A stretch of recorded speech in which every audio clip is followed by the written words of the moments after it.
يظن البعض بأن تحقيق 100 ضعف من رأس المال ما هو إلا الاستثمار في عملة انفجارية، وبعد ذلك عليك أن تذهب إلى النوم وتستيقظ وستشاهد رأس مالك تضاعف 100 مرة. لكن الأمر ليس هكذا، فهنالك جانب آخر مهم جدا، بل أهم من إيجاد العملة الانفجارية. وأنا عندما أقول لك بأنه أهم، أنا أعني ما أقول ولا أبالغ. أنا أقصد هنا الجانب النفسي. في أثناء رحلة الوصول إلى 100 ضعف هناك تذبذبات عنيفة جدا، فمن الصعب جدا أن يتحملها الشخص المراقب on time، أي لحظيا، لهذا التذبذب، فهو تذبذب لا يتحمله أي عقل.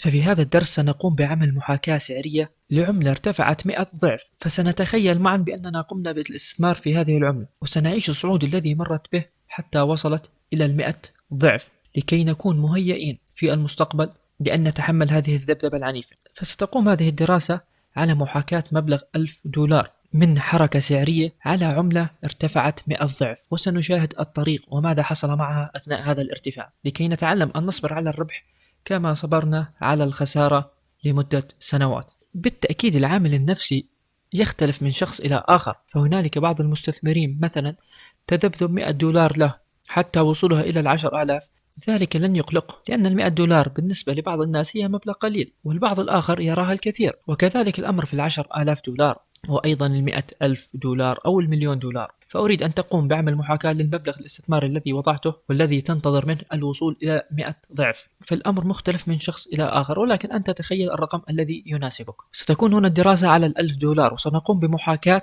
ماتيك USDT أثناء صعودها من السنت إلى $1، علما أن ماتيك صعدت أكثر من 250 ضعفا من رأس المال، ولكن ستكون الدراسة فقط على أول 100 ضعف. في البداية لنفرض أنك قمت باستثمار مبلغ $1000 في ماتيك عندما كان سعرها 1 سنت، وثم صعدت بك إلى $4000، أي حققت 4 أضعاف من رأس المال، وبعد ذلك قامت بالنزول إلى $2300، أي خسارة بنسبة 42%. أنت في هذه اللحظة ستخطر على بالك الكثير من الأفكار، ربما ستقول بأن السوق سينهار، ومن الجانب الآخر الفنانين أو المحللين الفنيين يقولون شيئا آخر، ربما سيقولون بأن ما زال للهبوط بقية، وآخرون يقولون لا بل سيصعد. فأنت هنا في هذه الحالة ترتبك، ولكن لنفرض بأنك قررت الاستمرار في هذه العملة، وبعد ذلك عادت وصعدت إلى $4000 مرة أخرى. ربما ستحدث نفسك وتقول ربما سيحصل تصحيح آخر وتهبط، وآخرون سيقولون لا بل ستخترق هذه القمة، وبعد ذلك صعدت إلى $14,000. طبعا في هذه الحالة لا يوجد مقاومات، لأن هذه العملة لأول مرة تصل إلى هذه القمم، فبالتالي لن ينفعك أي نوع من أنواع التحليل. شمعات تصعد بزاوية 90 لا مجال لأي تحليل، وشمعات ذات ذيول طويلة جدا جدا ستقوم باصطياد إيقاف الخسارة الخاص بك إذا قمت بوضعه أصلا، وبالتالي ثم سيرتد السعر ويرجع كما كان. وبعد صعود الرصيد الخاص بك إلى 14 ضعف من رأس المال ووصوله إلى $14,000، بعد ذلك هبط السعر مرة أخرى إلى $8,000، وبعد ذلك عاود الصعود إلى 20 ضعفا، فأصبح رصيدك $20,000. ها هنا أنت تبدأ برسم الأحلام الخاصة بك، وربما مثلا بدأت بإعطاء الوعود إلى زوجتك، وقلت لها بأنك تريد مثلا أن تهديها عدة أونصات من الذهب، ولكن بعد عدة أيام استيقظت وشاهدت $20,000 سقطت إلى $10,000. هنا ربما ستقول لنفسك بأن الذي حصل هو سببه الطمع، فبالتالي كان علي أن أقوم بتجميد رأس مالي بالكامل وأعاود الشراء من الأسفل. وربما ستقول لنفسك بأنه كان يجب عليك بجزء من رأس المال ومعاودة الشراء من الأسفل لمثل هذه الحالات، ولكن أنت تقول هذا الكلام تعلم ما الذي حصل لهذه العملة. أصبحت الأرقام أمامك، ولكن ربما لو قمت بتجميد جزء من رأس المال، مثلا تجميده بالكامل للشراء من الأسفل، ربما لن يحصل هذا التصحيح، ربما سيصعد السعر، لا أحد يعلم ما الذي سيحصل. وفي حال ارتفع السعر إلى الأعلى مرة أخرى، حيث قمت أنت مسبقا بتجميد جزء من رأس المال أو تجميده بالكامل ولديك هوس مع هذه العملة، ستقوم بشرائها من الأعلى، ومن ثم ستهبط بك، ومن ثم ستقوم بتجميد المبلغ، وستعيد هذه الكرة مرة أو مرتان، ومن ثم ستفلس. فيجب عليك أن تقوم بعمل محاكاة نفسية لتكون مهيأ لمثل هذه الأرقام. لنكمل. وبعد أن سقط الرصيد الخاص بك $10,000 ارتفع مرة أخرى إلى $54,000.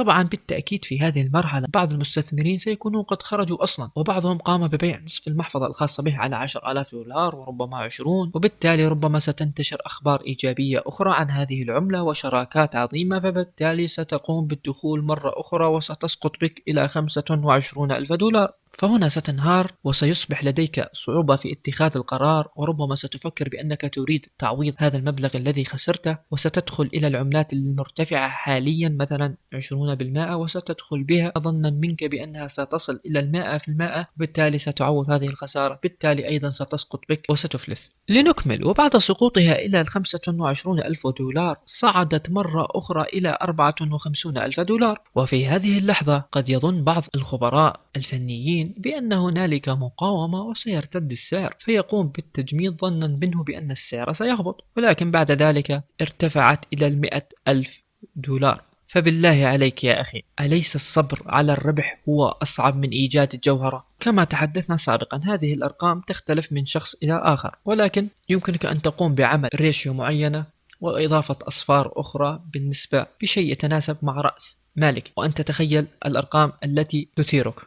بكل مصداقية، الصبر على الربح هو أصعب من إيجاد العملة الانفجارية، لأنك أنت بكل بساطة لا تستطيع أن تصل إلى اليقين المطلق بأن هذه العملة سترتفع 100 ضعف مثلا، ربما سترتفع 90 ضعفا مثلا، وأنت تنتظر 100، فبالتالي سينتهي البران وينهار بك السعر. فبالتالي يجب عليك الآن أن تقوم بعمل دراسة شخصية تناسب المحفظة الخاصة بك، وأنصحك بأن تقوم باستشارة أهل الاقتصاد وليس المحللين الفنانين ولا خبراء التقنية. هنا أنت بحاجة إلى أهل الاقتصاد لكي يقوموا بوضع لك معادلة معينة لكي تستطيع أن تتجاوب مع مثل هذا الأمر. فأنا لن أقدم لك أي نصيحة لمثل هذه الأرقام، ولكن صدقا الصبر على الربح هو أمر صعب جدا. وإذ قمت بعمل إيقاف خسارة للشراء مرة أخرى من الأسفل ونجحت معك في المرة الأولى والثانية، ستظن بأنك سلطان زمانك، وستقوم بتكرار هذه العملية وسيتم غدرك بكل تأكيد، وستخسر الجوهرة في حال إذ كانت هذه بالفعل جوهرة، لأنك لا تستطيع أن تتأكد بأنها جوهرة إلا في المستقبل بعد أن يمر عليها الزمان وتنظر إلى الماضي